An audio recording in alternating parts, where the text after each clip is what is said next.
What the What the fuck? fuck? What the The fuck? fuck? What the What the fuck? fuck? What the fuck did I just watch?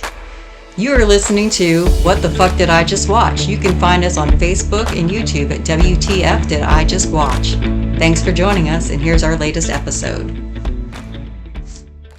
All right, and we're back. Okay, so I've got a special one for today.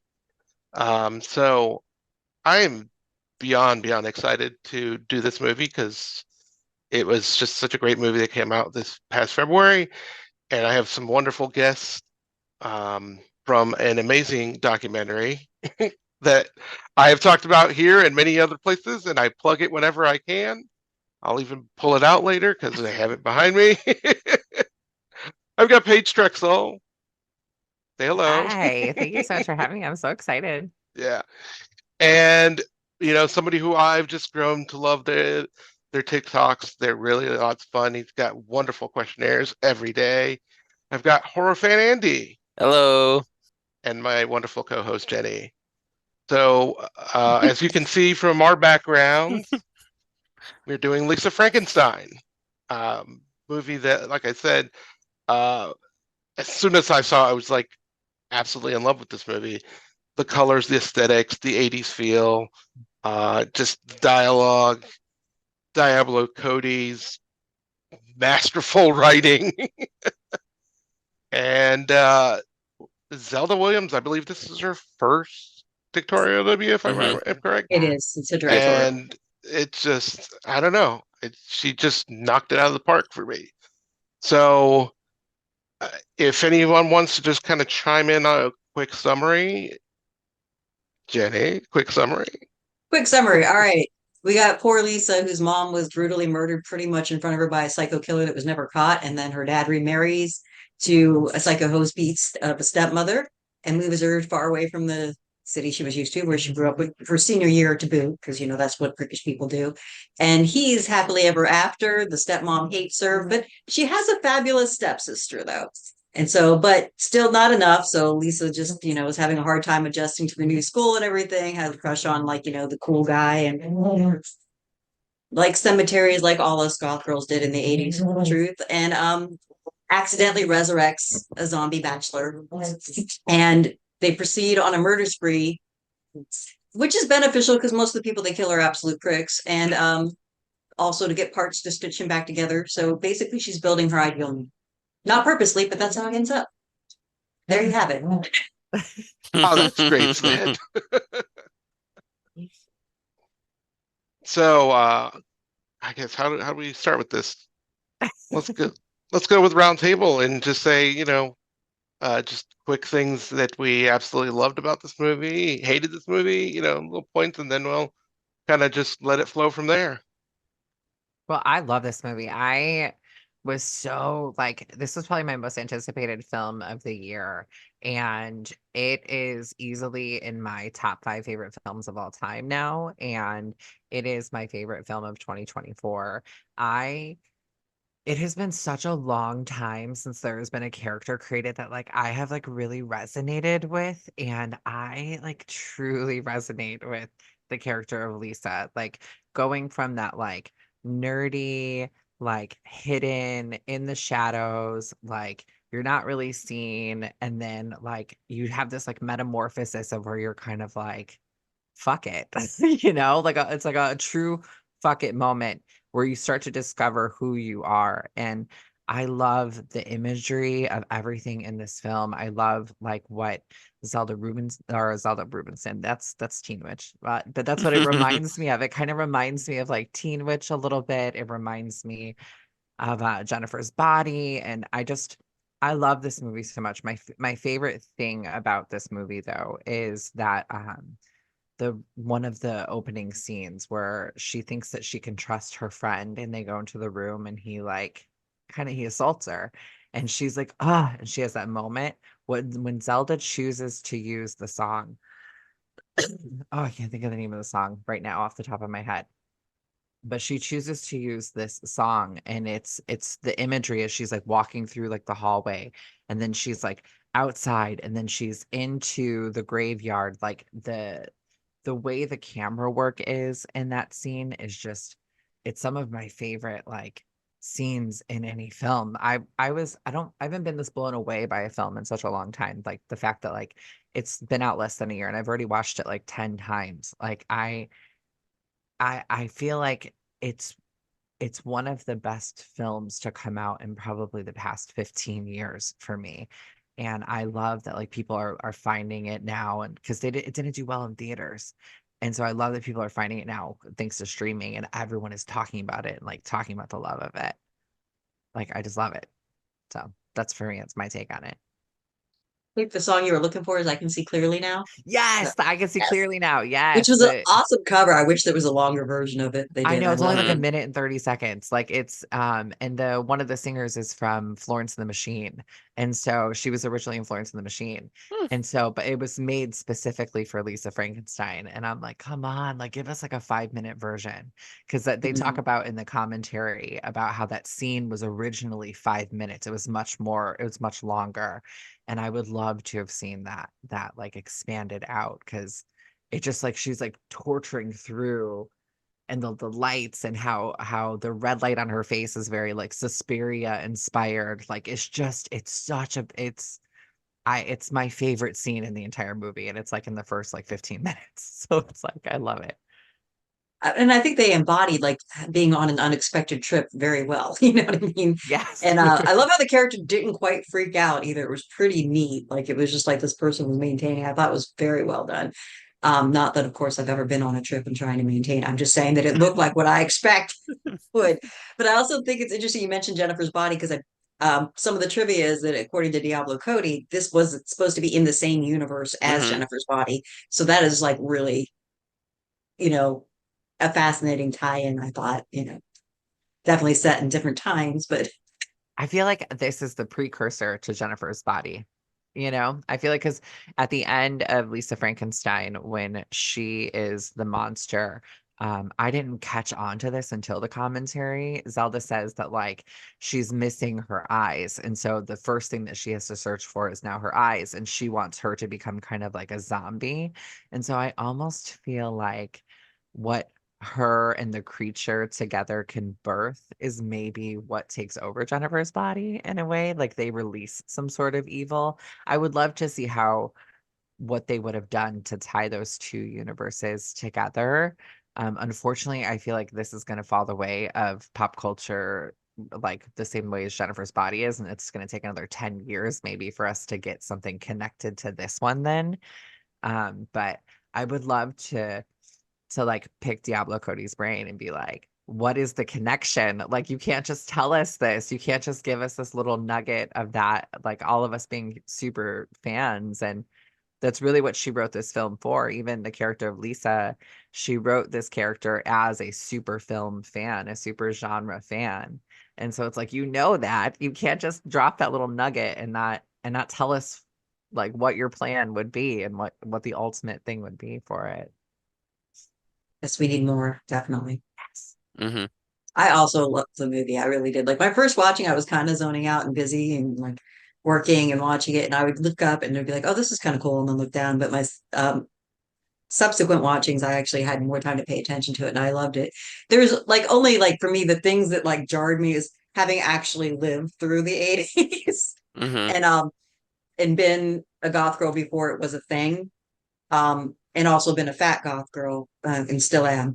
Like the way that they made it seem like she was cool and striking after she went goth does not play real in my mind because the yeah, the weirder you are, the weirder you are, especially in suburbs and stuff. So, like, I used to dress in all black and wear pewter jewelry and stuff, not because I was trying to be goth, but that's just what I liked. I Mhm. was a fat kid. I wore black clothes. I hmm played Dungeons and Dragons Same. since I was 8 years old before it was even cool and before it was cool for a girl for sure. Yeah. And hmm so that's just what it was. And I wasn't ever bullied because apparently I've always been scary. But there was always would part when I walked through. Let's just put it Yeah. that way. And you know, it wasn't like people would be like, you can't sit here, but it was obvious that I was sitting at a table of my own and all the rejects were welcome with me at my table. But so like when they started making her seem like popular and liked when she started dressing goth, I'm like, it's because she's skinny, I guess. I don't know. Yeah. Very much so. So that I part I was just kind of like, I'm gonna call bullshit on this, but I loved it anyway. but I was just like, mm. I was that same way too. Like I grew up like I was overweight, but I was on the opposite spectrum. Like I was bullied. So like I was the one who was I was not feared like at all. But I think that maybe that's why I look at the Lisa Frankenstein movie as kind of it's it's not a realistic version of what being a goth girl is, but it's almost like our Disney princess of what a goth girl would be. Yes. So it's like we get to look at like that's like what the fantasy would have been. Like so for me, like I wish like I could have like dressed as pretty as her in high school and like fit in those types of clothes and then got Yeah, I was that gonna say we made those attention. clothes in our size would have been great. Yeah. So I was lucky enough to go to like Hot Topic and get like stuff that just was not it didn't fit bigger girls the right way. And so I look at it as like that for me because like I know that like that is it is definitely not the reality at all of what it is like because if you weren't bullied you were feared and you were the bully, like that's what you were thought of as, the bully, if you weren't, because it's like, oh, don't go near here, she's scary, she's this, and I think that's why I naturally turned into that, is not the scary part, but I think I naturally turned into more goth style because I hung out with the goth kids because they're the ones who didn't bully me. They're the ones who didn't, judge me for liking Power Rangers and, horror and being a nerd. And so I think as I got older, I think that's when I then gravitated my style into that. And so I just look at Lisa Frankenstein like she's our version of a Disney princess. It makes I sense because she's the Lisa Frankenstein, and I was gonna say I totally agree with you, like with her changing, from being the kind of like mousy girl to being kind of like she got more and more confidence every right. time after like a kill or whatever. And I don't know, there was just something about like that grabbed me. And I believe it was on one of your TikToks or something like before the movie came out that she reminded you of Kristen Parker from Nightmare on Elm Street Yes. 4. And I just completely when you said that, I'm like my mind blew because then I watched the movie and I'm like, yes, because It, she does. She just grows that power that then she gives to Alice, because of the confidence and Hmm. everything and that movie. And I thought it's so true because of the way her character was that like, at first she was like, oh, well, you didn't, say but two words. And then mm, she starts like talking to the creature, if whether he's the Frankenstein or not the Frankenstein, which I love that role, and I love that even Diablo Cody, she did that in Jennifer's Body as well. You had the mousy kind of character, then just kind of become the badass character, I and love it. that's what I loved about this movie because it was just written so well. Like Hmm. just because look, she's interacting with a guy grunting for what 90% of the movie. He's just like, Hmm. "Ah." I'm like, okay, and they're just talking, and it just and the comedic timing of both of them there is just I, I don't know. I loved how also the aesthetics of this movie. To me, I call it suburban goth because that's kind of like what it felt like. Also, kind of like Edward Scissorhand during the bright moments of Edward Scissorhand. Hmm. Suburban goth, Yeah. they're in suburbia, yet it's also like a weird gothic movie. Even Vincent Price in that movie, which is really great in that movie to compare it with. But it just the way I don't know, it's just something about the way this is shot, the lighting, the purpose colors of like red in those lockers and during those scenes, and she's all black, and it just stands out in such a way that you're like, you're just, I don't know, it just pops out, and that's another thing. The way they used music and colors and sounds, it all just fit perfectly into just like this movie that you're like, you know. I wouldn't say this wasn't my anticipated movie, but I told my wife, I said, okay, it's coming out on Valentine's Day. Like I love comedy and horror comedies, so let's go see this. And she was even like, holy cow, this was really, really good. I go, oh, you like this one? So now we're gonna go watch, My Boyfriend's Back, and then she loved that too. That's what I which left is the another theater one. thinking that's what I thought. I was Yeah. like, oh my God, this is like my boyfriend's back. Like, and nobody talks about that movie Yeah. ever. Oh, Nobody ever I'll talks talk about about that that movie movie. for days. It's such a good movie. It's like such a lost gem. But it's just one of those things where you watch both of these and it's such a great bill back to back. But Mhm. going back to this, it's just I don't know. Just the whole creature, like in the last year or two, I've really fallen in love with both Cody and Dylan. Dylan especially because he's done those really bad uh I call them novella movies, The Beautiful Disaster and Beautiful Wedding. Really bad movies, but they're both good actors. He also Painful. played Jughead. Which I'm like, holy cow. And then, people kind of, because my weird mind works this way, I'm like, holy cow, this is the second time this kid's played Frankenstein. And I said that to people, and they're like, what are you talking about? Go ahead. Everybody ask me what I'm talking about. Yeah, What what's are you the talking first about? one? Riverdale. No, Big Okay. Daddy. Oh, that's right. That's kid's nickname was Frankenstein. Frankenstein! Oh. 50 packets of ketchup and Frankenstein. Again, my brain works in weird, mysterious I ways. love it. That's why we're friends. I love it. Yeah. So that's why I was just like, holy cow, this kid just, and I don't know. And like I said, he did so much with just like the grunting, the pantomime, like the shower scene alone cracks me up just because the way he's just like doing everything. And just like, this kid is just so good at this. Well, he trained with a movement coach and a mime coach. Oh, see, I So didn't know. And it because was he knew he Yeah. perfect. was Then, going to be doing a yeah, nonverbal part, and so he wanted to make the most of it, and I think it paid he off. did. He did It, amazing. he really did.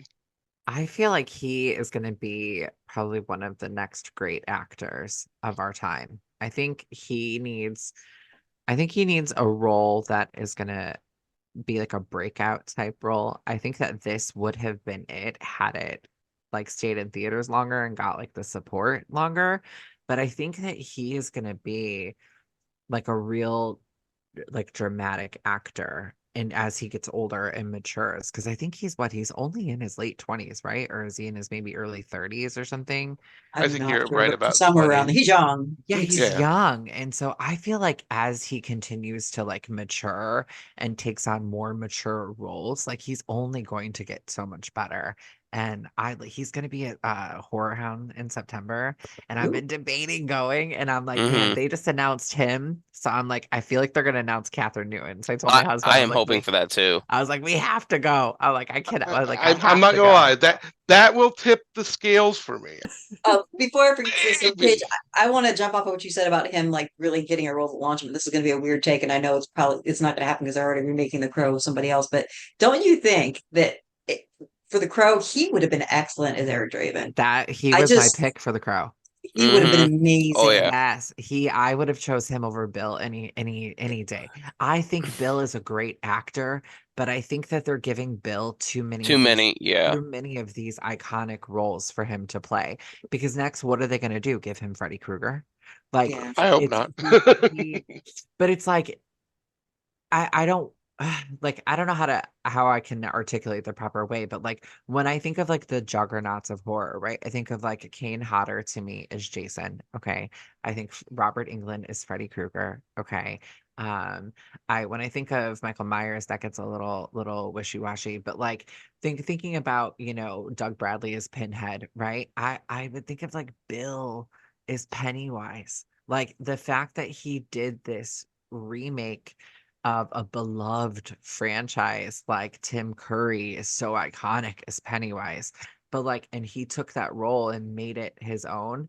I don't I don't think that like it should pigeonhole him by any means to where he can't do other horror films or other Mhm. big iconic things. But if that is going to be your sole career of doing remakes and taking on these iconic roles, like it just I don't know. I don't know how I feel about it. But Mhm. no, Cole was my pick. He was my pick for because I felt like he could totally get super dark. Because his brother Dylan is still acting too, and his brother Dylan just did a movie. I can't think of the name of it off the top of my head. but it was where he played a professor, and it was a really dark, like a really like twisted story. And just visually seeing him in the role, they're identical twins. I was like, oh my God, he would be so good in like a Crow remake. And that was before they even had started talking about like the Crow remake. And so when they came out with it, hmm and it was Bill Skarsgård, I'm like, oh man, I'm like, let someone else play a role. Like, let someone else be a character, So, But I don't know. I think the way this movie also opens with the animation, again, I think The the very Tim nod, Burton. the Tim Burton was so really, really, I don't know, it it gave you such a different vibe of okay, what you thought this movie really was going to be. Because I mean, if as you see the movie posters kind of give you 80s, hmm neon lights and those kind of things. And so, like I said, when this movie opened, I was just kind of like, oh, okay, what am I watching? And then they even play it off, after their weird sex scene, I guess. I mean, Yeah. that's just something that was just quite interesting. I mean, even like I'll go the whole. I'll say it now because I know we're gonna say it. We're gonna say it. The dick getting chopped off. It's probably my favorite scene. I'm not gonna lie. it was I mean, hilarious. Yeah. The yeah, entire The- theater was laughing so hard, and when we saw it in theaters, and my co-producer, we were watching it, and like my husband's like this the whole time, and I, everyone, and we're all just cracking up laughing. Like it was the best scene to see live with an audience ever. hmm The I shadow I dig was against like the that. wall was so well done. Yes. Yeah, I was like that as well. But then I also leaned over at my wife and I go, "Is he the new Lorena Bobbitt?" That's what I was just about Which to bring again, up. there are a lot of people that don't get hmm that reference because again, I'm an old man and I'm just I think was weird actually like gonna that. hmm I was gonna bring that up because when I first watched it, originally I was planning on watching this movie. It wasn't like something I was anticipating or anything. I saw like the trailer and I was like, oh, okay, cool. Because I love Catherine Newton. She's one of my favorite actresses. And with Cole Sprouse, I grew up with him with Zach and Cody, and I haven't seen anything else with him in it besides that. And then knowing that it's Zelda Williams, Robin Williams' daughter, of course, who Robin is a huge part of my being, if you will. And then also with Diablo. Um, and I didn't plan on checking out as soon as I uh actually did. It was because of Paige posting about it on TikTok. I was like, okay, it's on Peacock. I'll just, check it out really quick. And I I had to step outside after the movie was done because I could not breathe. I literally had no oxygen left. It was that bad. Like, and I hadn't had that sensation since I saw Jackass Forever in the theater. And I think with this film, I do agree. I did identify a lot with Catherine because being someone who has been in a situation where mainly being in a school where no one knows who you are, you're getting used to being in a new school. Definitely identify with that. And one thing that I did like about her dressing more goth, because I did notice that she did have some goth kind of tendencies with her musical choices, and being a fan of, like, I know Zelda said that she was going to throw in more references, like, the Cabinet of Dr. Caligari and some other different silent films. And with her dressing more goth, I appreciated it that they did that instead of like the old cliche of like take like Breakfast Club or Clueless, where you take like Ali Sheedy's character in Breakfast Club, or the late great Brittany Murphy's character in Clueless, and turning them from this weird, awkward either alternative kid or nerd and making them like the popular chick, or making them more bubbly, I guess. You embrace the So with weirdness. yeah, Yeah. and instead of letting them just embrace the weirdness. So with Lisa just expressing her actual self instead of the other way, I really really appreciated. And another thing that I like about this is that she's, of course she's recovering from the loss of her mom, and the fact that she's the only one that still is holding on to that, and everyone else, as she says in the movie, has moved on. And trying to get my words. That she clings to death, whether it be of course her mom's death, or gravitating towards the cemetery and the creature's character and everything, and the fact that she knows that everyone's moved on and she hasn't, and she just kind of wants to give up, and like she says in the film, wants to be with the creature, but then says, no, I just wanted to be dead.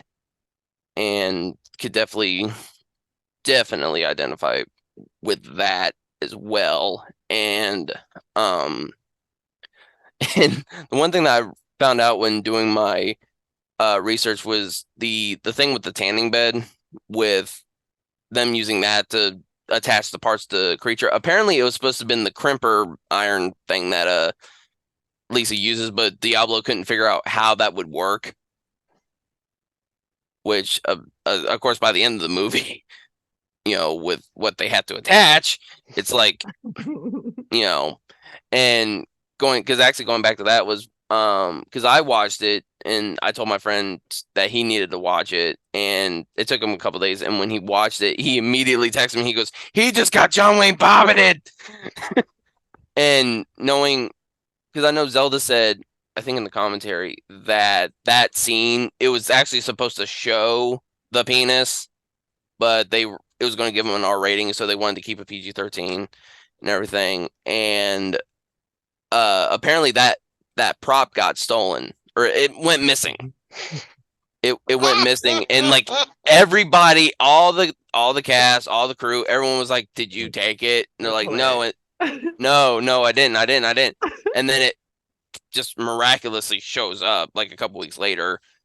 And the one thing that I didn't notice, but my friend did, is when he's back in the cemetery and Lisa meets back up with him, you could see like the balls like hanging out of his pocket if you look like really closely. And I was like, and so I went back and I watched it. I was like, oh. But yeah, and then because another thing that I like about this movie is Taffy, and how, because usually like with step characters or even sibling characters, they're usually painted to be very not very nice, very mean to the main character, and with Taffy, she's because she kind of starts out a little bit like that, but then automatically it's just she's very protective of Lisa and only wants the best for her and everything. And it just that's one thing that I really loved about this film, is their relationship. Yeah. No, I totally agree with you on that, because what I was going to say is for her to go through a trauma, and that's also a thing that I know, because this is a PG-13 movie, they didn't really dwell on it, but the fact that her mom got attacked by somebody, got killed by somebody, and the fact that it's still a year later and she's still trying to process that trauma Mm-hmm. of her mother's death, her father remarrying, going into this new family structure, and having a wicked stepmother, so to speak. It was just, I thought that was really, really interesting, that, like you said, the stepsister is always playing kind of, a bitchy kind of role in other things, that she was just like, no, I'm going to support her as well. I'm Mm-hmm. going to be there with her and help her out. And yeah, she kind of, because of the kind of ditziness of her nature, it seemed like she was not really helping her out, but she helped her out the best she could. Same Mm-hmm. with like, at the end when she stole the boyfriend or whatever. I mean, they weren't really together. Right. And Right. so that was the whole thing that I realized, that people are like, oh, she's terrible for doing that. They're like, not really though. No. So If you yeah, really that look at was it. the point I was gonna make. Like, yeah, I thought it was interesting because, like, the whole time I thought she was very supportive. Like, there was never a moment where I thought this girl was being fake or anything. Right. She jumped in when they were drugging her. She tried to. I mean, she could have done a little more maybe, but she Yeah. did a lot more than most siblings would even do, like, and in Mm-hmm. the movies especially, like, when you think about like Weird Science, the older brother Chet's just this monster to his younger brother, and I mean it's often you just see steps portrayed in a vile way. But Mm-hmm. it was a little jarring that she wouldn't have just told her sister, when her sister brought up this guy, like, look, we kind of have this thing going, just so you know. But also, it made sense that she didn't because she probably didn't Mm-hmm. know how to say it without hurting. Right. So I kind of think that's kind of where it ended, is that like she was having this basically just sexual affair with this guy because they weren't openly dating or anything. And she Right. didn't want to break her sister's heart, I think is really what it was. Was it a good choice to do it that way? No, but No.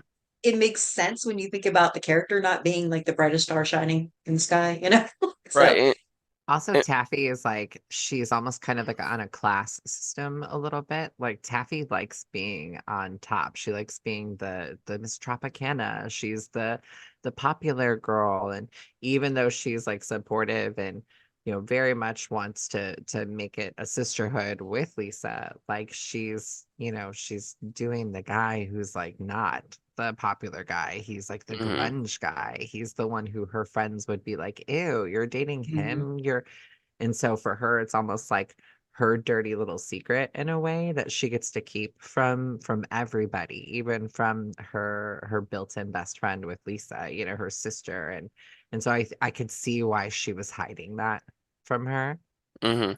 And Yeah. like another thing was like when when the stepmom Carla Gorgino's character, I can't pronounce the last name, when her character goes missing, and Taffy's like, you don't have to worry about that because your mom's already dead. Yeah. Definitely not sensitive. It's like uh She lacks tact. I think that she I think she just like lives in her little self-absorbed world, but also like genuinely like cares. And I think that's what makes her like a lovable character, because it's like she's like a Cordelia from Buffy the Vampire Slayer. If you guys ever mhm. watched Buffy the Vampire Slayer. So it's like I love her because that's what she reminds me of. Is like it's like you want to hate her, but it's like you just love her. And I love how like at the end, like that's what Lisa like recognizes, is she just recognizes that like all Taffy's ever done is just try to be good to her and like try to be her sister. And in that moment in that car when she like puts the like rosary on her, like that's her signifying like, you are my sister, like I love you, I accept you, like you don't have to keep saying like I'm your sister, we're sisters, we're family. Like that was her way of saying like I accept you, you're my family. And I'm sorry that I just put you through hell and you watched me chop off your boyfriend's dick. Like, like I love you. Yeah, I'm sorry, take my rosary, I'm gonna She go also kill got this blood guy. splatter in her face, though, so there's Right, that. right. Yeah. Like, sorry that you just got shocked. I'm gonna go kill this guy with the axe now. I'll be right back. Like, I love it. Everything about this movie is perfection to me. And another thing that I like about this movie is the over the topness, because it had like of course that the over the top 80s kind of feel to it, and even like, and I know she gives like a little nod to like Rocky Horror Picture Show, like when she's like, damn it, Janet. Janet. Um and especially like when the stepmom is confronting Lisa about putting her in a mental facility and everything, and just how the shots are framed where it's like kind of Yeah. backs up and it's just like shock, shock. Um, and one thing I like about that scene from um what I've heard from Zelda is that when they were filming the part where Cole hits the stepmom on the back of the head, apparently when they were filming that, Carla backed up a little too close and Cole actually hit her with the prop and she went down, and they're like, they did the rest of the scene and they're like, are you good? And she's like, uh um and another character that I weirdly like is Michael's friend, the girl. Can't remember what her name is. The one The one that's with like, the oh big hi, hair. Lacey. Huh? The one with Yeah, the the one with big the big hair. hair. Yeah, yeah, Yeah. yeah. Yeah, I really really liked her for some reason. I'm like, she popped up on screen. I'm like, I like you for some reason. I Don't know did why. not like her. I did not like her. I feel like she was every mean bully girl that I went to school with and like picked on me. And I just look at her and I just am like, I was waiting for Lisa to do something to her. I was like, when's she gonna do something to her? Like, why she gotta go after the guy? Like, go after her too, you know? But she didn't. So I mean, she kind of tried to frame her when they were in the principal's office or whatever. She just yeah, retaliated. I wouldn't say Yeah. frame. Yeah, You're with right. She didn't put the Retaliation, drugs in right? her purse. She just ratted her out right away. Yeah. But yeah, I didn't like that girl either for a couple reasons. One, I thought they were playing up on the fat friend trope a little too much for me, and I didn't like it because Mhm. it's just been done and I'm tired of it, you know, honestly. yeah, Um, but I also just kind of felt sorry for her because she had that vibe where, like, you know, she probably would go down on that guy anytime he asked her, and probably did, and she was always going to be the other hidden secret, right? You know, it's kind yeah. of the vibe. But she was kind of feeding off of his coolness to give herself coolness, and like the whole trope of it. I was just like, this could just die in a fire. Like I feel like girls like we can tell like who's a girl's girl and who's not a girl's girl. And I just feel like her character is just not a girl's girl character. And instantly I was like, yeah, no, I don't vibe with you. I was like, I already don't like this character. But the actress played it so well that if I was to like see Yes. her in person, I'd be like, I don't like you. I'm like, because of your character.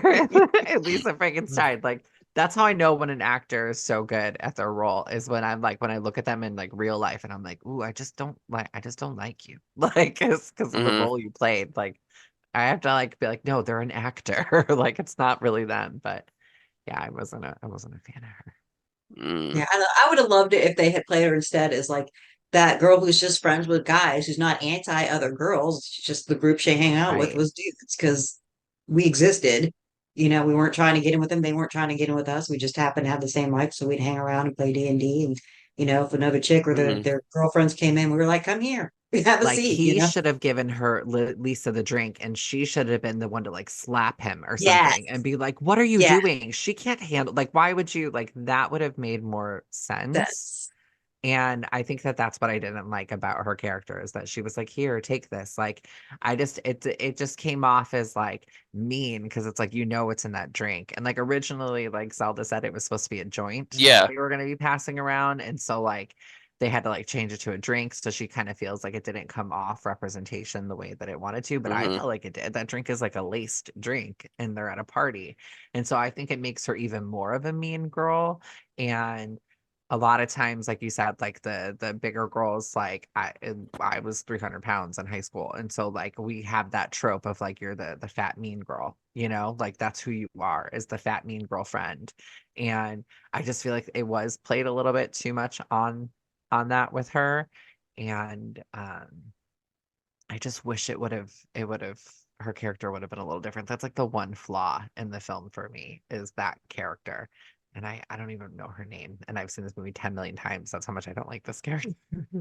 I don't think they even really say it because I don't have it's anything his name for. like Tim, but I might be wrong because I think they mention it like once or twice. But I mean, that's also the kind of theme. It's like the invisibility of the fat friend that's a girl is you literally become unnamed. You're just the fat friend that's a girl. Yeah, Right. it's According to my eh, notes, her name's Tamara. Camera. Tamara. There you go. Thank you. Yeah, Yes, now and we can at least name her, and I feel better about that. Tamara. yeah, because one thing that that I like about that scene is Catherine is so good at I guess fake playing drunk or on drugs. Like she was just like you just watch her like facial movements and everything, and she was just fantastic at portraying that kind of I guess whatever you would call it. The tripping on Yeah, PCP. The high. yeah, the high. And another thing that I found out was one of Taffy's friends, the the blonde girl, that's the voice of Megan. Is it? Oh, Oh, Yeah, wait a minute. wow. I'm like, which Meg? Oh, yeah, Megan.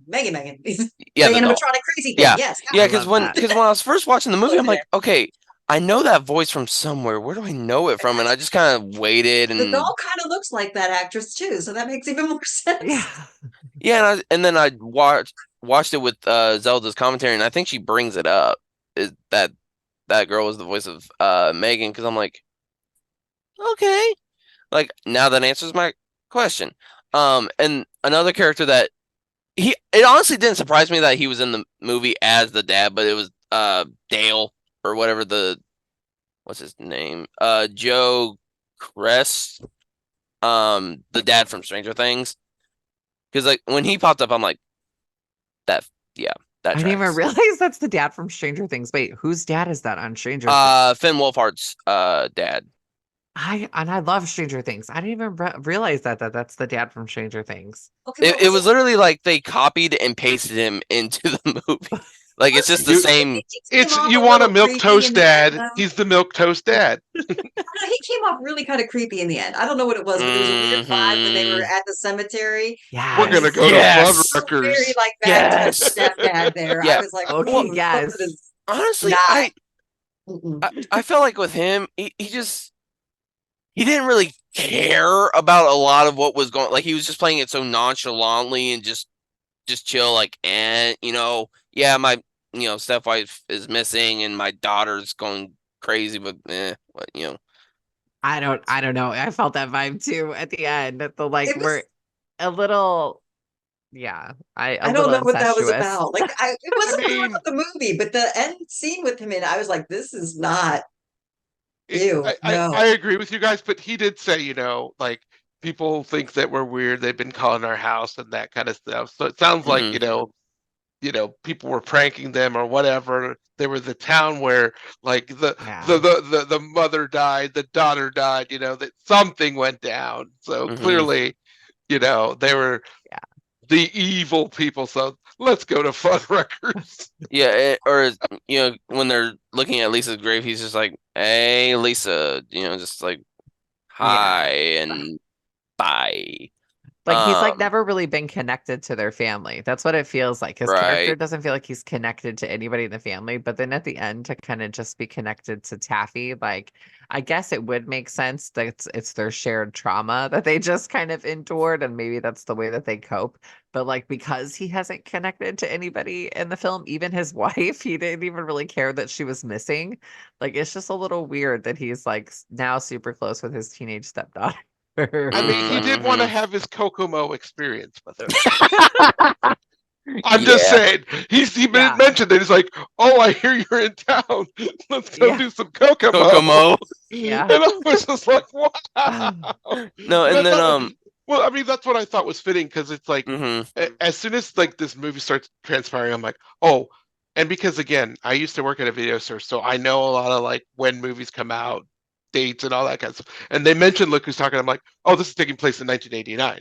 And my wife's Yeah. like, "It's like, hmm did you know that?" I go, I just know these things Yeah. because of whatever's popular. I'm like, yeah, look who's talking. Perfect.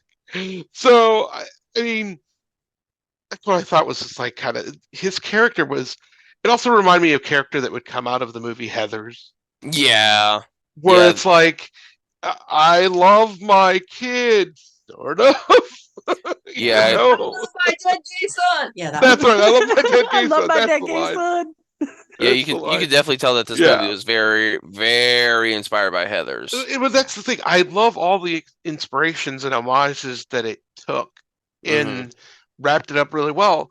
I mean, I know we touched a little on negatives because again, we're talking about like this being a 100+ movie, and I with you on that. And we talked about some negatives. My only thing that I wish, and I know why they did this. Diablo Cody did an R-rated movie that did not do well, Right. and Yeah. and it's a cult classic, and we probably collectively all enjoy Jennifer's Body. Yeah. It was rated hmm R. I guarantee when this was brought to the studios, they're like, "Oh, a first-time director? Oh, but you're okay. We'll let the nepotism go because you're Rob Williams' kid, Diablo Cody. Okay, but we need this to be PG-13. We need to sell Right. this to the masses. It's That's coming exactly out what happened. on Valentine's Day. We need to sell this to the masses. This cannot be an R-rated." But boy, do I want to see an unrated cut of this movie because I know in my heart of hearts, or even in my own headcanon, that there's a lot more brutality and like horror elements to hmm this movie. And don't get me wrong, it's fun the way it is because it does kind of pull back a couple times. But even the beginning when the mom is getting killed by this like Jason or whomever home invading person, Yeah. They probably were like, yeah, we can't go completely hacky slashy, but If I when you want Yeah. get hacky slashy. And when you get the 4K, listen to the commentary because she goes into it and talks about that. Oh, Mhm. That's exactly what happened. Is that oh, I believe it. it I was originally written believe to it. be an R-rated, Yeah. and I believe it. they were scared that it was going to be NC-17 with how I much that believe there it. was in it. And so they were cutting it down, and then the studio made them cut it down even more. So even like blood splatters, they had to the scene where he gets his dick cut off and she's splattered with blood, they had to digitally alter all of the blood out of that scene because there was too much in it to make it an R rate. That's why she looks so covered in blood in the car versus how she Right, looks in the exactly. bed scene. Yeah. That's what Yeah. when I watched this movie, that's what I thought. I go, how is she just completely, especially Yeah. when she runs out and they Yeah. do like it reminded me again, we're all Nightmare on Elm Street fans. Tina, Yeah. you And know? so they filmed a lot of that stuff. So Oh Yeah. man, I don't understand, like, give me an I get unrated it. cut. I get it, like, because you're a first time director, and like the film, like, essentially flopped in theaters, and it has like Unfortunately, it unfortunately, but it has like a really great like cult following now, like, and I think that through streaming and through like DVD and Blu-ray sales, it's gonna do really well. I don't get why they wouldn't have like why Zelda wouldn't have been like, let me throw together like an R-rated extended cut to put on this. I mean, I know Universal's done it because they did it with Megan. And we just Mhm. talked about Right. it. They did it with Megan. That it was a PG-13 movie. They gave you an unrated cut.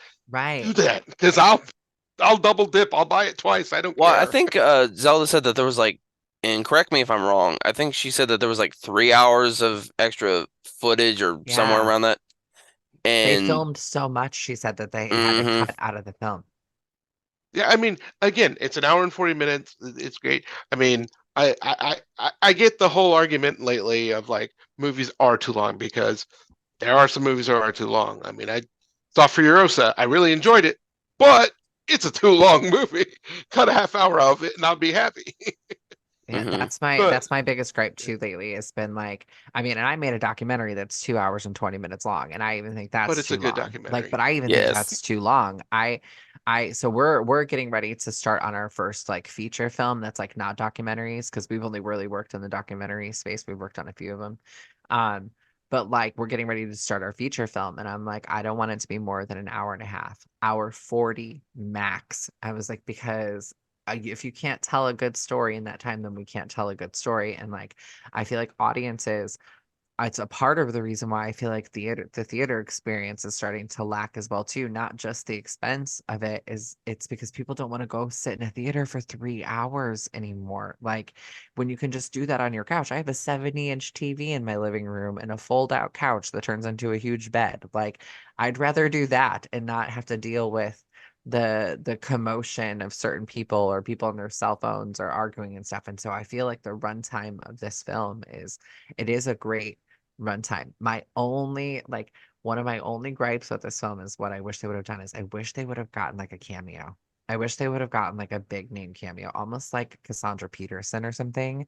Like Oh, that would be really neat. like in the way that like Vincent Price was in Edward Scissorhands, you know, like Mhm. almost like a Cassandra Peterson could have like played the principal or something, or a guidance counselor or Or something. even if Or they had her watching an old movie on TV, if they had like just an insert with like Elvira hosting an old monster oh yeah, movie, Dawn of the Dead. Right. Yeah. been perfect.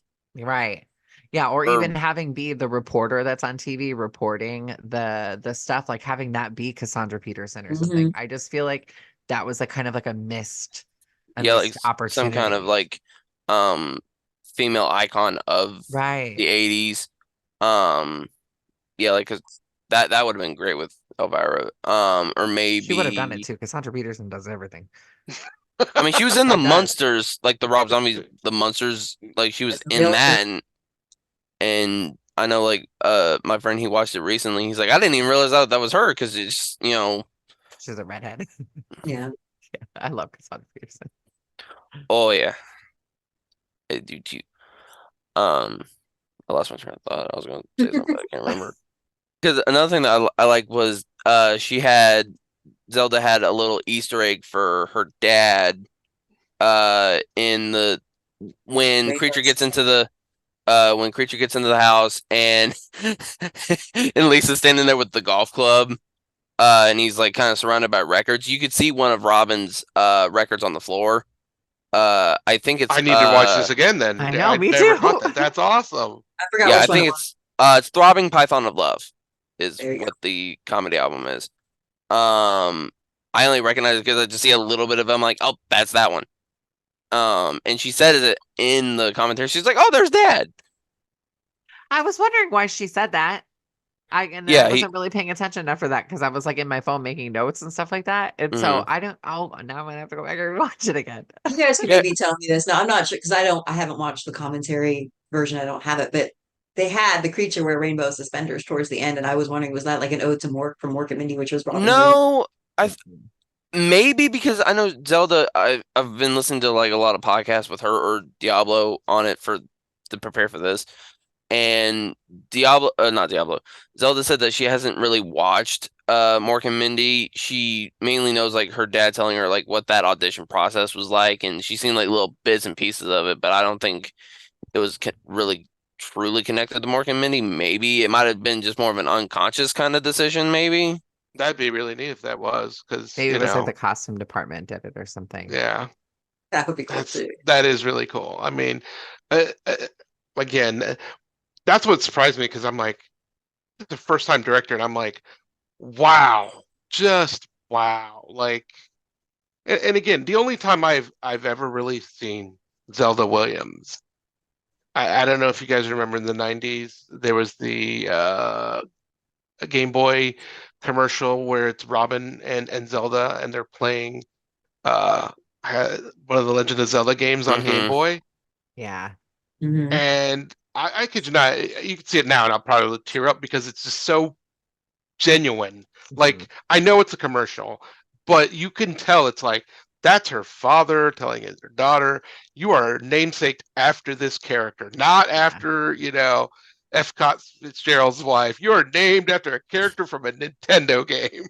Yes. And it's just such a lovely, amazing thing to just see that. I mean, and again, I grew up in the 80s, so I watched a lot of Robin Williams movies. I mean, we did Club Paradise a couple months back with Robin Williams, and Mm-hmm. he's just, it was so phenomenal. Amazing. Like I said, that commercial, it's just so really neat, just both of their interaction that you're just like, yeah, I wonder, yeah, here's an outline of a script. And because he did improv, it was just like, okay, screw it, give me the game because I'm playing the game. And I'm like, yes. Well, because I know like I didn't mean to cut you off, No, but go ahead. I know like Zelda said that she started to really learn filmmaking by visiting Robin on set and watching like him film Awesome. movies like with Chris Columbus doing like Mrs. Doubtfire or The Bicentennial Man 9 months.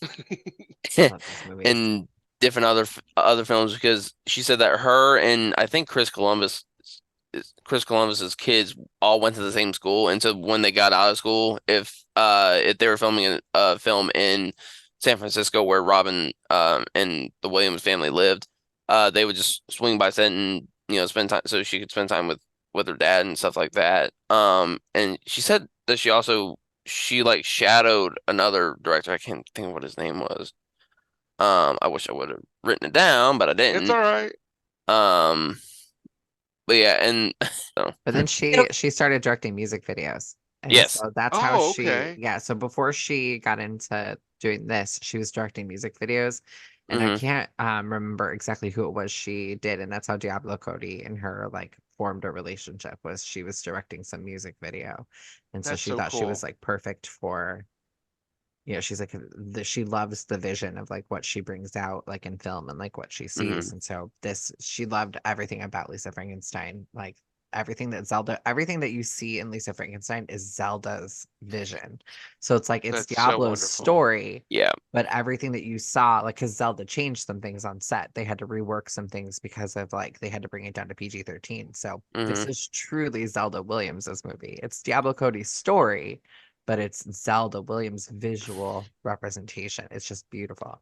Yeah, because I know like Zelda technically makes like a couple little appearances in the film kind of. She is controlling in the weird dream sequence that Lisa has, where she's in like the blue ribbon beer dress, and there's like a weird cat puppet that shows up. Zelda was controlling that because apparently you have to be like the pup if you're going to be a puppeteer, you have to be in SAG Which I didn't or know that. I didn't know that So either. interesting.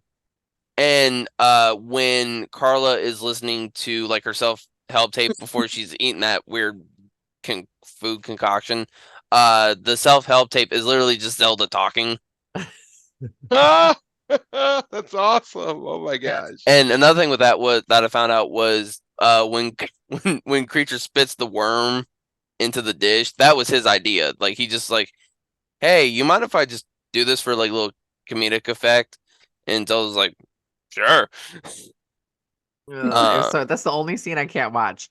I go like this because I get real grossed out by stuff like Oh, that. And mhm. so just like knowing I'm like, oh, nope, I'm good. I'm like, everything else doesn't gross me out. But for some reason, her eating that cottage cheese mixture, like, First of all, cottage cheese is disgusting in the first place. Yeah.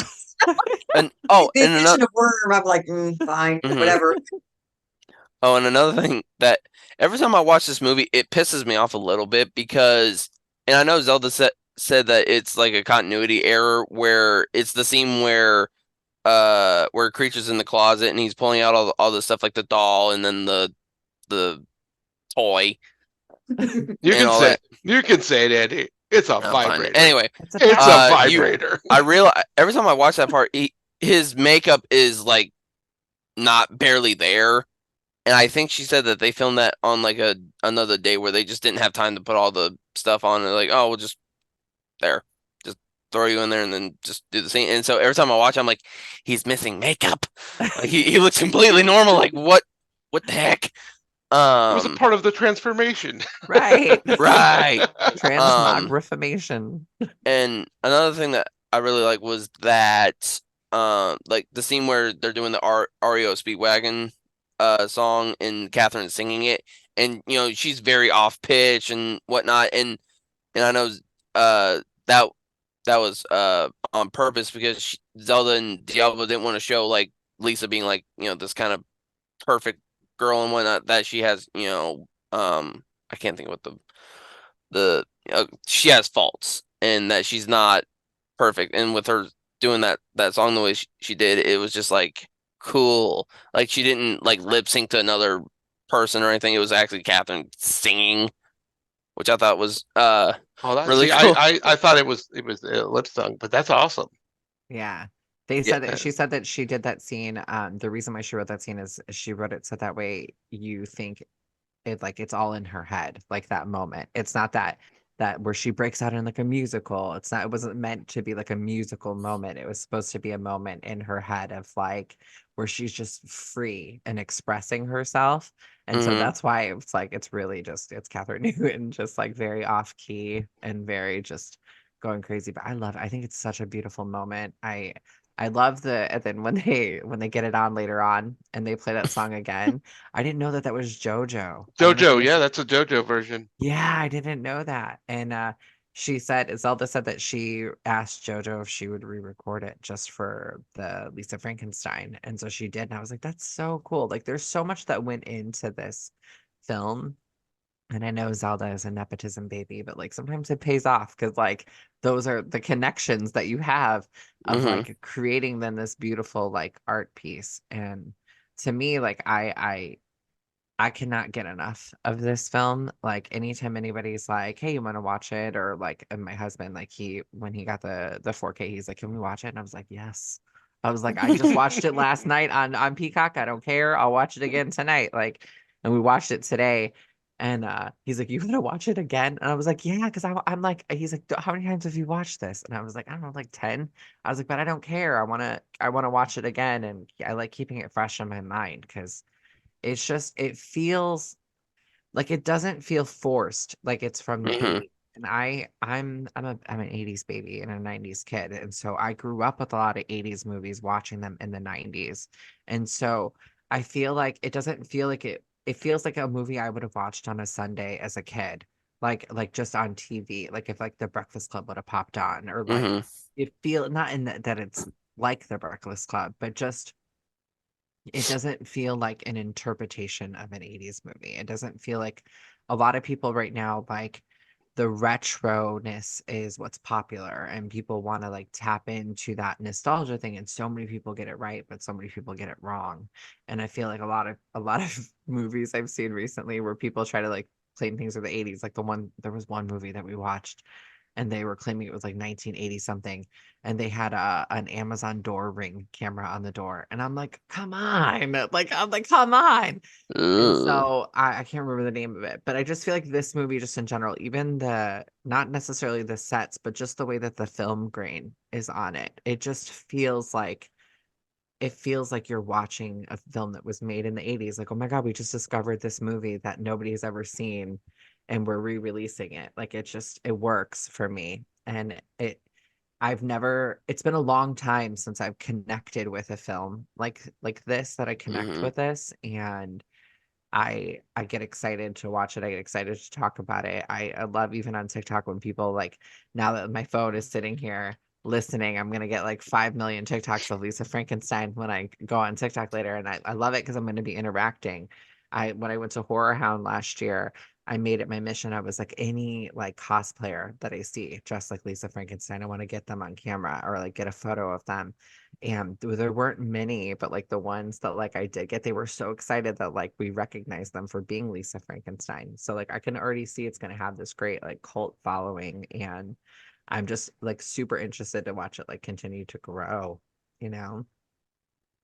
I totally And agree with you. I mean, I feel like this was a love letter to the 80s. mhm. And you're right. It feels like it was made in the 80s, and then hey, we just unearthed this movie.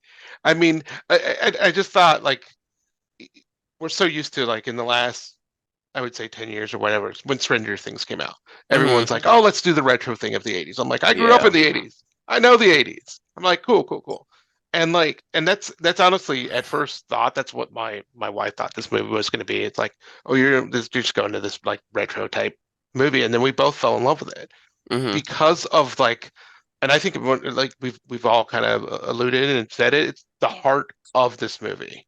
It has such a beautiful heart and a beautiful soul of the way it expresses itself, scene for scene, even the gross scenes, like even like when she's like the smell, like Ken Rooten, Oh because she's yeah. so good.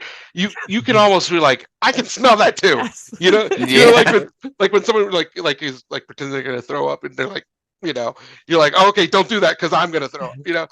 It's stuff like that I'm just like, oh my gosh, it just you feel you just are immersed in this movie. And that's what I absolutely love about it. When I first watched it, I even told Jenny, I'm like, Jenny, we have to do this movie. And then I like saw you guys talking about it on TikTok. I'm like, hmm I have to find a way to get people who love this movie as much as I do, because I want to geek out about it, because I'm gonna geek out about it. And I'm gonna, and not have the same guests that we have all over again. Just new people with their takes on it, even though they're going to kind hmm of be like mine, but okay. It just felt so beautiful, and I just like I said, I rewatched it also again this afternoon. I'm getting the 4K coming on Tuesday. I mean, it's just one of those things where it's like, yes, I know I probably watch it, and yes, I'm behind you guys. I've seen it six, so I got to catch up. Gotta catch up. Gotta catch up. But it just, I don't know. It's so good. It feels so right. And yes, do I want an unrated cut? Gosh, yes. I mean, I just want a little bit more horror, which is fine. Because again, back in my mind, I grew up in the 80s watching 80s horror, and I love 80s horror. This is right there with it, and it just almost gets there completely, and it just pulls back because it's a PG-13 movie.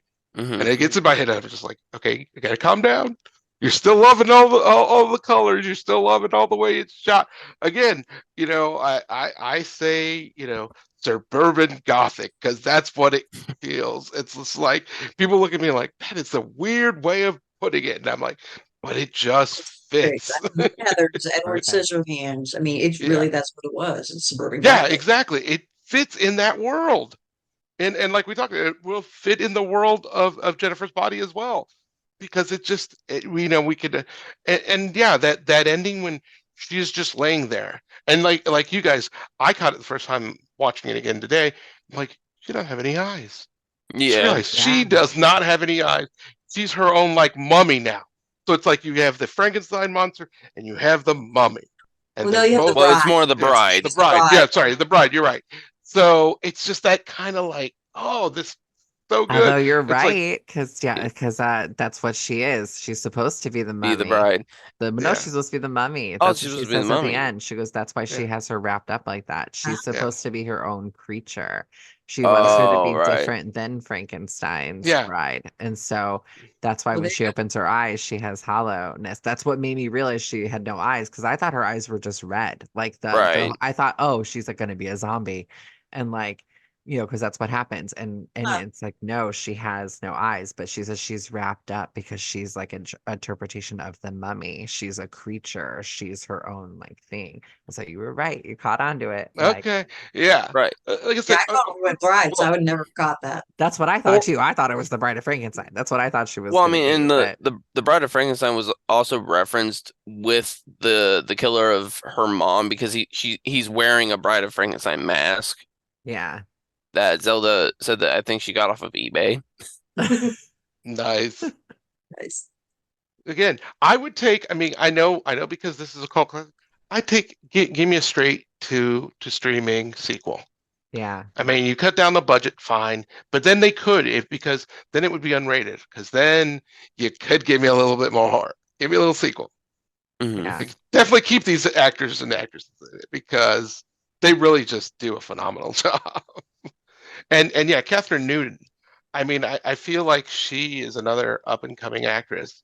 I mean, she just, I don't know, there's something about her that's just like, wow, you have that it factor. And Paige, I'm going to say it again. You're right. She's Kristen Parker. She looks like Tuesday Night. It She trips me does. out so much. She And does. like the character of Michael in Lisa Frankenstein, he looks like Rodney Eastman. Yes. And so it like trips me out how much like in this film they look like the cast of Nightmare 4.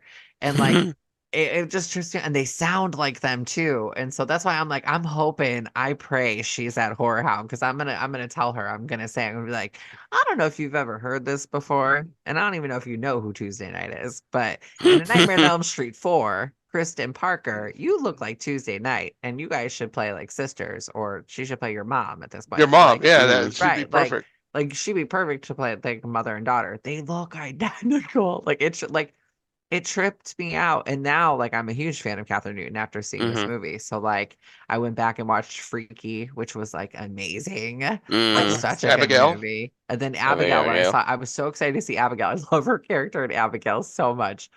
I was not expecting to like her character in Abigail as much as I did, but I don't want to spoil it for anybody who hasn't seen it. But like, But I think that's perfect about is showing that the range that she can do yeah, Hmm. in these genre movies. I mean, yeah, again, she's a superhero. She's Ant-Man's daughter.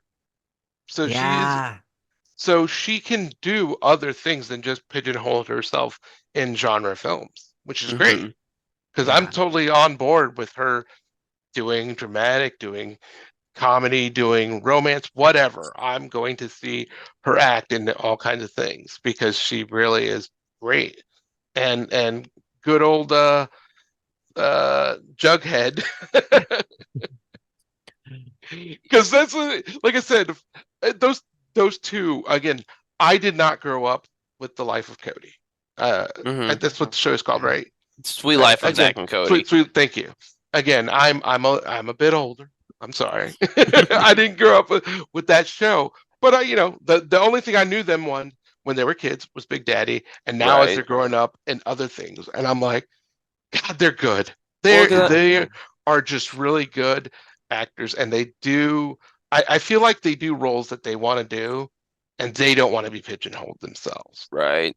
And Yeah. they're like, we're gonna do what this weird like comedy horror movie, or I'm gonna do this weird romantic macho man movie, which is the beautiful wedding and beautiful romance movies that are really weird that I have a love for. I'm weird. That's okay. But it's just a beautiful disaster. That's what it is. Because the movie really is a beautiful disaster. Yeah, because I Faithful. think with Cole, because like I said, because I grew up on him with Sweet Life of Zack and Cody, and then there was Sweet Life on Deck, which was like where they took the show and then moved it to like cruise ship and had like school on the cruise ship and whatnot. And I mean Zach, him and his brother were like they were like my heroes growing up, like for a while growing up. That's so cool. And because if I met him at Horror Hound, I would just be like, thank you for my childhood. And But I'm going to totally embarrass myself about that. So, no, and then like Paige, I was at the Horror Hound Mhm. when you guys debuted Yeah. your wonderful documentary. Well, thank I told you I was going to bring it out. Oh, Oh where's wait, my you copy? can't see it. There There it you is. go. There it is. my copy's right here somewhere. I just don't. And I made two of my friends, one friend who's not a huge horror fan, and my other friend who is a horror fan. Well, like we have to go see this. I've been dying to see this. I've been following them on Facebook. I should have submitted something and never did. Da da da. You should And have. they're like, all right, fine. And we got there so early that we didn't realize that we were in the wrong place in line. Oh. We ended up, where you guys took your backdrop and you guys took all your pictures? That was actually the front of the line, not the back of the line. I don't know. I didn't even know. I was just told where to go that day. So you guys were right there. And I went in quickly, said hello to Deandra, because I had kind of interacted with her and I won a prize once with her and all that stuff. But then I saw I was like, all right. And then I went stuck behind. My friends are like, what are you doing? You came here for a reason to meet these people and tell them how much you were excited about everything. And so, yeah, I was starstruck by you. Well, I'm a nobody. You are not on it. No. You have This is a been happening documentary, to me a lot lately. And I'm like, a great short film, which I see it in your background there. I'm in my office, so like all my films are on the wall. I watched you like when you guys had your Facebook lives while you were having those planning sessions, and would just jump on there and like comment, and you guys were like, "Oh, thank you." It's like, "Oh my gosh, this is awesome." Well, it means I would have got a little starstruck. Well, it means the world to me. I am not a star at all. You are. Well, Stop it. No. I know, like with me was because I didn't even know well because I know like after I reviewed Fred Heads on my page, Paige and Deandra followed me, and I didn't meet you. I met Deandra.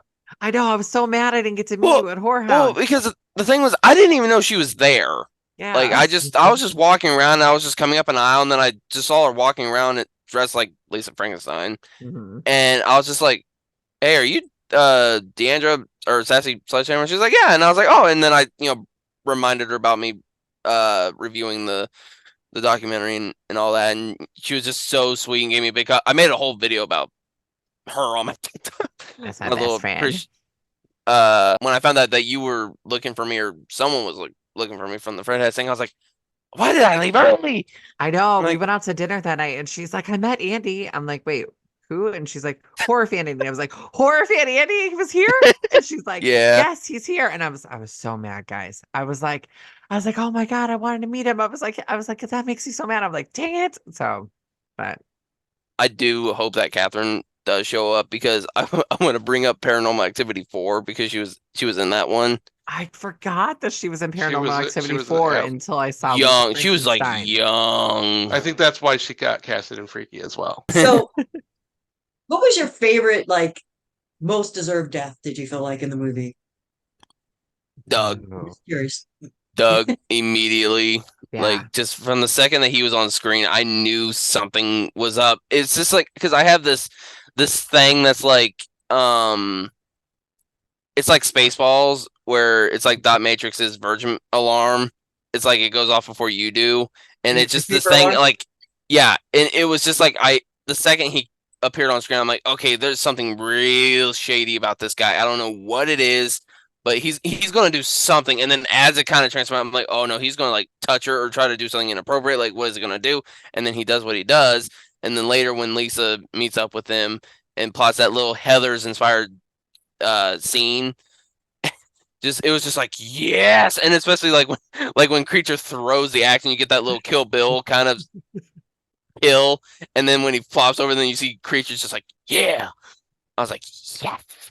So that's definitely favorite kill automatically for me. Agreed. I have nothing to add to that. That's mine too. You guys have the same, or did you find another kill you liked more? His was the most deserved. I liked the dichotomy between the two of them as she's walking him to his death. Like I love how she kind of like towers over him and like Hmm. now he's starting to get a little bit nervous and she's like, about that night and he goes, well, you probably liked me because I had a couple drinks in me and I like he's realizing like, wait, what are we doing? And I love that she's like she's just like leading him there. It was so deserved. And I love that like she took his hand. Like that to me, like that Literally. was like perfect. Like she's like, okay. She's like, it's like this sin. That's what you do is you use this hand to touch me. And guess what? That's what I'm gonna do is I'm gonna take it from you. And so that's why it's my favorite death. I mean, I agree with deserved death is the same as everybody else, but the death that I love, because I love cheesiness sometimes. The way the cop just gets picked up and thrown into that grave Yeah. Which is so, Frankenstein, the mhm. the iconic, the little girl's playing and then woo! Well, I because laughed apparently so hard in I that did death too. in That's why I theaters. was just like, I they're could just not like, breathe. because it's just happening in such a way that they're like, and then whoop, whoop. well, because apparently when they filmed that bit, that's a stunt performer playing a cop, Yeah. and they threw her into the hole, and they had like a mat thing She- down in the hole, and she bounced back. You know what I'm talking about? Yeah. And she bounced back up, and they had to edit it out in post. Well, you can see a little of it coming. Yeah, like, yeah, yeah. But I just like, again, every time I've seen it now. Like I'm not up to your level, but 6. Every time it comes, it just, I don't know, it just cracks me up. Just because it's like so funny. boom, boom. It just made me laugh so hard because it was just like, wow, that's just amazing. It's just so random. And It's so, exactly, it's like, so random. God. It's just like, okay, guys, if you're watching it, pay attention. Something's gonna happen. Yes. Yeah, I also like how that kind of illustrated where they were at that point. Because at first Exactly. Yeah. they weren't all Yeah. up for killing, but this time they're like, you know what, fuck it, just throw her. Yeah. Sorry. No, because one part that I love, it's when Lisa goes into Michael's house and she's standing there in the doorway, and you get that, it's very darkly lit, and you get that little sliver of light on Lisa, and she's seeing what's going on with Taffy and Michael, and she's kind of going back through events, and then she just kind of like moves her head up like that. If they freeze that could be like a portrait. Like it's so beautifully like lit and shot. Like Yeah. every time that scene comes up, I'm just like mind blown, and just yeah.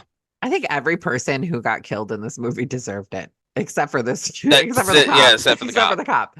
But the cop was the comic relief. But I think every Well, no, person in this film, I think they all their deaths were so deserved. especially the old guy. We're just randomly picking on Creature, and he's just like, you and me are gonna tussle, and then and then Creature hits him with the anti-theft device, and the little boy's just And takes his waving at him. clothes. Yeah, and the little boy just Again, waves. that's Look another at that scene little where, boy right before calling, leaving Yeah. stuff 'cause he's not pulling it enough, and then like the whole Yeah. implication of this bigoted, almost Again, Trumpster, basically. I that love that when is they the hit it over whole the head. suburbia like thing that gets me about this movie, because it's like sunny, beautiful clouds, and then there's crazy deaths. Yeah. I love the neighbors too. I love how like when the Creature comes through the door and he's chasing all around and the neighbors are sitting outside and they're just like, oh, there she is, dear. The Mhm. Yes. strange girl again. Like it's like she's like and someone's attacking her and they're just like, Yeah. there she is again. Like Making Weird, noises. it's fine. by being weird. Like I love it. Well, final thoughts? John Go ahead, Paul, A+ Andy. film. You want- A+ film. Yep. Recommend to everybody. Every single person should watch Lisa Frankenstein. It is To me, I took a huge break from watching horror for a while. A lot of like my mutuals and stuff like that on TikTok are doing like watching every horror Oh, every day. And I so for can't. me, I'm like burnt out a little bit on Hmm. horror. This rejuvenated me for horror again, is because I love a good horror comedy now. I feel like that's what I'm moving into.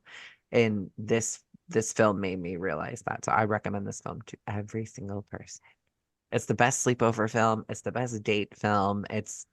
I love that it's PG-13. Like I wish we did have an R-rated film, but I love that it's PG-13 because I feel like Hmm. a younger audience can watch it. It's funny. Like I think it's perfect.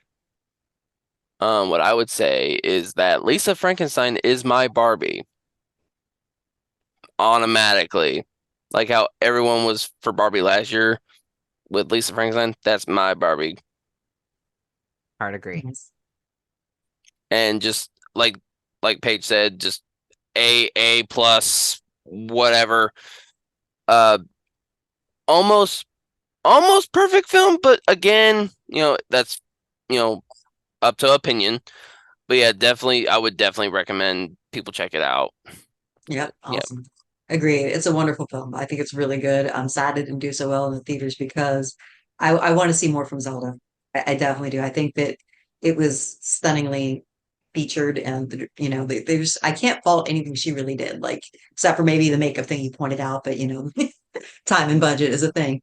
But yeah, I think her imagery was stunning. I think the way that the characters took life, it just was really well done. So, everybody wants to point out nepotism, but whatever gets you in the door, gets you in the door. But being good is something different, and she's good. So I want to use that nepotism girl, get further in there because we want to see more for sure. Hmm. Johnny Zombie. I mean, my boyfriend's back. Okay, no, I absolutely love this movie. It, like I said, I've also, after I watched it, been talking about it to people, and I've just been like plugging it, and then I was like, I have a podcast that I can do about it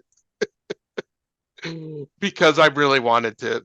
I mean, and now, yeah, I do feel like because of streaming, a lot more people are talking about this. That's why I'm very hopeful that maybe we can get a sequel or an unrated cut or whatever. I mean, if it does well, even in Blu-ray and DVD sales, whatever. It's just such a great movie. And you're right, Paige. This would be perfect movie for sleepover because and it's a good gateway horror, which is also a fun thing to do. I don't know. It's just, and like I said, it just has such a beautiful heart with the way it's shot, the way the storytelling is, the comedy, the horror. It just, yes, it's an A plus. Is it a perfect film? I mean, yeah, in my eyes, it's perfect because it gives me all of the weird, campy goofiness that you know says that's the kind of stuff I like. I mean, like I said, I trying really hard to get my friend Randy to watch it, and he was just like, come on, I don't know.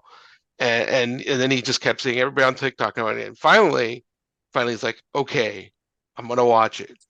And he loved it too, because he's like, and the thing is, I didn't tell him any kind of spoilers. I didn't tell him, hey, by the way, there's gonna be a dick chopped off.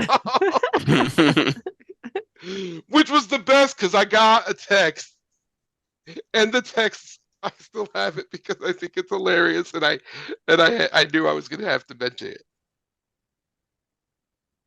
Did she really chop off that dick? What? What the fuck are you making me watch? Why is that dick flying in the air? And then follow up at the end going, I'm so glad you made me watch this movie. And that was it. And then I called them and I'm like, I told you so. Such a good film. It really Yeah. Mhm. is. But all right, let's quickly plug you guys. Paige, what do you have What do I besides your have? wonderful documentary? I have What do you my have going documentary on? right here. This is my What's going on? documentary. You could watch Fredheads if you're interested in watching our documentary. You can watch Fredheads for free on Tubi, or if you're like us and you like physical media, you can purchase a copy on Amazon. I am the final girl 13 on TikTok, so come hang out with me and chat all things Buffy and horror and pop culture and all sorts of fun stuff. And that's pretty much it. We're currently in pre-production of our first feature film, and so we just we're talking with a bunch of different script writers right now that we're bringing on our team, but we just brought someone on to finish a certain script, and so we're getting ready to jump into production. And so I'll be talking all about that once we start production, but got some fun things coming up this year, so stay tuned. Andy, plug away your wonderful Oh TikTok. yes. So my TikTok page is just Horror Fan Andy, where every single day I try to do what's called the horror questionnaire, where I think of a random question that I would like to ask the horror fans out there and see what their responses are. And besides that, that's all I got. It's just little horror questionnaire, and then sometimes I'll do little skit things, like I did like a top 50s films thing where I put like a lot of effort into the editing and whatnot. Or when I talk about gatekeeping, dressing like Herbert West from Reanimator to explain the difference between opinion and gatekeeping. Just little funny little skits every once in a while, but it's mainly the horror questionnaire, where I always end with the tagline, "Have a good day and a horror of a night." Nice. All right, Yeah, Jay, plug away.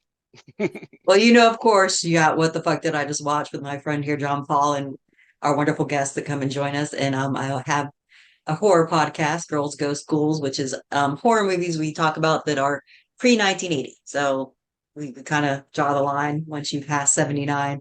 And we have a lot of fun. It's me and Rebecca Cunningham and Betsy White, and we have a great time just discussing old school horror and, the impact it had and, where it went from and how a lot of it came out of misogyny and racism and ended up, building people up instead of destroying them like it used to. And just a lot of fun opinions and looking at things like that. So if you like old horror or you want to get into old horror, check it out.